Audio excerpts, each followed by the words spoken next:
It's been a week since Topps dropped their first standalone licensed basketball product since 2009, and I've got a couple thoughts on it, good, bad, and everything in between. Now, this is the first product that's came out since 2009, like I mentioned before, and there's definitely a lot of great things that are going on for this product. But in this video, we're going to dive into a little bit of the goods, a little bit of the bad, and a little bit of the stuff that maybe could go bad, maybe could go good. It's just kind of sitting in the middle right now. So let's get into it and let's talk about 2025 Topps basketball. For those of you that don't know, Topps basketball is pretty much the standalone flagship set for basketball cards this year. It is going to be the most cost effective and the easiest way to collect basketball cards of your favorite players, your favorite teams, and stuff like that. So this stuff right here is very cost friendly, like I mentioned. You can get a hobby box directly from Topps. Originally, it was $109, and they're reselling anywhere between like $200 and $225 now, which still is a really great price for this box. You get 20 packs plus a silver pack, which you always have a chance to hit numbered cards, autographs. And in these hobby boxes, you're guaranteed one autograph or memorabilia. And you know, with the baseball boxes, it always seems like you don't hit autographs ever. You always just get a manufactured patch or like a little white jersey napkin patch of some random guy. But in these basketball boxes, I've been seeing a ton of autographs fly out. I myself hit a Dylan Harper autograph, a rookie autograph, for a matter of fact, actually, in my box. And great value right there. That's about a $200 to $250 card. So with me being into that box, $110, quick double up on my money right there pretty easily, which I loved. Very cost-effective box, awesome product. And if you've never ripped basketball cards before, I would equate this to a Topps Series 1, Series 2, or Update Series, if you know what that is. So very easy to get your hands on. There's tons of retail formats of it, a couple different hobby formats of it, and the cards overall look amazing. They are greatly designed by Topps, and for me, when I'm looking at cards, I'm looking for three things. I'm looking for a cool design, I'm looking for great photography, and I'm looking for quality control. So if it has two of those three things, and even if it has three of those three things, that is an absolute win for me.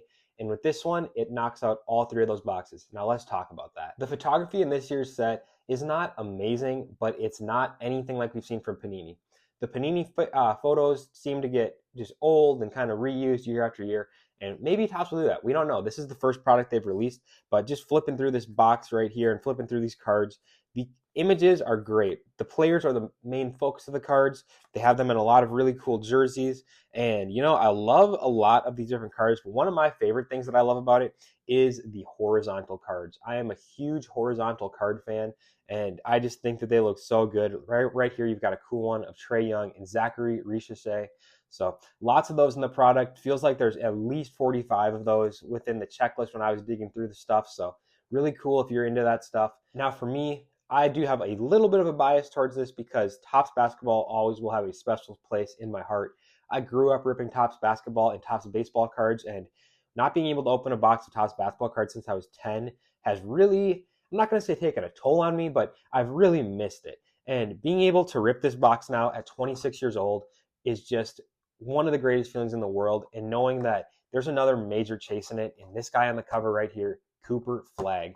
When I last ripped basketball cards, we were chasing Ricky Rubio, Blake Griffin, Hasheem Thabeet, guys like that. We didn't even know that Steph Curry was going to be one of the greatest players of all time yet. So that was just amazing and so much fun to rip. And this year, with a solid rookie class, you've got Cooper Flagg, you've got Con Knippel, Ace Bailey, Dylan Harper, just a bunch of different really good top rookies. And, you know, the season's still young, so we don't know which one of these guys is going to pan out and which one of these guys is going to show out early in the season. And I think that's the fun part about having a product release early. We've come to just expect Panini to drop cards months and months into the season and not have stuff right away. And that's something that Topps is really flipping the script on right away, is being able to rip cards right away. This box came out the day after the NBA season started. I believe I got my box on Wednesday, the 21st, I want to say it was, maybe the 20th. And the NBA season started the day before that. So really cool to get that, be able to rip this. And now I have cards of all the rookies. So for me personally, I also get in-person autographs. It's fun to be able to have these cards of the rookies, and now I can get stuff signed, like I said. So Really looking forward to that. Now let's talk about the checklist. And in a product like this, you can expect to have all of your big stars, all of your rookies, and even some role players, which is one of my favorite parts of these sets. I've just got a little stack of cards right here that I pulled for myself personally that I'm going to try to get signed or I just want to collect. And you get really fun stuff of guys that normally wouldn't get a card.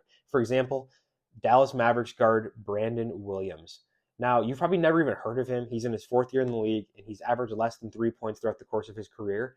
But what I really enjoy is I have a game used jersey of him. So being able to get a card of him now is so cool to pair with that.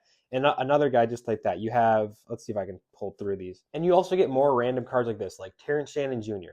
He's a Timberwolves 2nd-year player, has not had a ton of standalone like paper flagship base cards in any set before, but now he officially has this Topps card, which is so cool to me because I love to get these signed. I also love to always collect my Timberwolves base cards.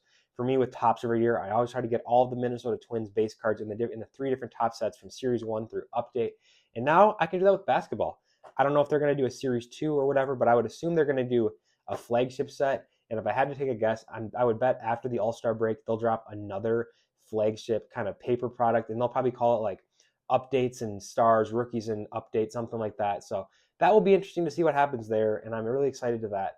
I hope that they can find a way to make all-star relics, kind of like they do with Topps baseball. Those are always my favorite ones to collect. The event-worn all-star game jerseys for baseball. It would be so cool to find a way to get like a piece of the court from the dunk contest incorporated into a card or stuff like that. So hopefully we can keep our fingers crossed for that, and we'll see what happens down the road. Now let's talk about the secondary resale market. What I really have loved about this is there's not that major kind of hype in price. The Cooper flagship base are doing anywhere from like $5 to $15. And, you know, in years past, like if you remember when LaMelo Ball was a rookie in 2020 with NBA Hoops, that was the first product out. Those cards were doing 60, $70 within the first couple of release days, and they should never go for that. Now, that does benefit you if you're ripping early and you're trying to flip quick, kind of recoup some of the costs for your boxes. But I think we've reached a point in the market and in this sports card hobby where we just have a lot more education and a lot more educated collectors who can understand that these cards are produced at a very high volume and they're meant to collect. And, you know, there's still going to be people who grade them. There's still going to be people who make a lot of money on them if they get their grades back first. And there's going to be a lot of people who grade these and they get cooked when they come back. And a PSA 10 of Cooper Flag is worth less than the cost of grading. So, you know, be smart with that. Do what you have to do. But I would just really love to advise you guys to think about what you're grading and what the upside is of getting a 10 versus a 9, and if there even is upside in that. As far as other singles moving, I can tell you that they are flying. I've listed over 280 singles from 2025 Topps basketball on my eBay, and within the first week, I've sold over 60 of them, which is just wild to me that people are still buying Topps paper-based cards for $1 to $2 a piece. And, you know, maybe this is because this is early into the season. It's the first week of a product being released, and people want to pick up cards of their favorite players or favorite teams. But still, I feel like that's a great sign, and it shows that there's a lot of collectors out there and not just investors / flippers in this space, which is always a great sign because, you know, the people that really make this hobby great are the collectors. The people that are the backbone of this hobby are the collectors. So hopefully that keeps up, and I'm enjoying that so much right now. Now, the one con that I do want to touch on really quick is that, like I said, these boxes retailed for $110 on the Topps website, and kudos to you if you were able to buy your 7 or 8 box limit and make a quick $700, $800. Or if you were buying jumbo boxes, make a quick like $1,100, something like that if you bought all 7. But, you know, what I want to see in this hobby is the ability to just purchase these at the retail price. I want to be able to walk into a card shop and buy a box for $110 and rip it for fun. For me, that $150 and under range is where I can rip a box for fun personally. And anything over that feels like you need to hit something very big and get lucky to get any type of money out of it. And you know, with Topps basketball, Topps baseball, anything, these flagship products, you're more than likely not going to get your value back. Now, there have been a lot of people that have gotten lucky and hit some autograph cards that are worth a lot of money, have hit some numbered rookies that can sell for a lot right away.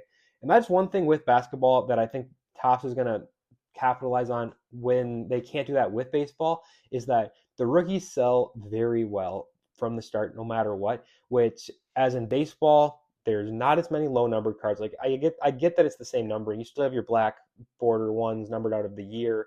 You have your out of 10s, your 1 of 1 platinums, your stuff like that. But I just feel like there's never as much built up hype where I've seen a Cooper Flag blue out of 150 has been selling for like 150 or so the last time I looked, I want to say. Don't quote me on that, but I think the last time I saw it was between like 135 and 160. So we'll just throw it in that like 150 range. And, for baseball, if you were to hit a top rookie blue number out of 150, it's probably not going to go for that. So that's definitely a cool thing, but also a bad thing because they're so hard to hit. There's just so much sheer volume of this product. And, that is kind of is what it is, but that's part of the product. Overall, I'm really impressed with the product. And while it's not perfect, it is their first basketball product that they've made licensed in over 16 years. So there's definitely a lot that they could do to improve it. And I'm going to be really excited to see down the road when other products come out. Like, are they going to make a Topps Dynasty for basketball? Because that would be absolutely insane to be getting some crazy patch autographs of the legends that are in the league right now, the legends of the past. Like, I know Larry Bird has signed with Topps. There's a bunch of other legends that are signed with Topps, as well as just getting some of the random like stars and role players in the current league. Would be so cool to get them from Dynasty. So hopefully for that, hoping for that, and we're going to see what's going to happen down the road. We're about a week into this release, like I said, and it's going to be interesting also to see if Topps is going to pump out product left and right like they've done with other stuff and make all these products like a Cosmic Chrome and all this stuff that they probably don't need to make, but we'll see what happens with that. And hopefully you guys enjoyed this video. If you did, make sure you guys leave a like and drop a comment. Let me know in the comments your thoughts on Topps basketball right now. For me, I just let you guys know what I think. I absolutely love the design, though. I think it's a cool price point and just a cool product to rip. So hopefully you guys enjoyed that too. And if you did, make sure to leave a like. We'll see you in the next one. Peace.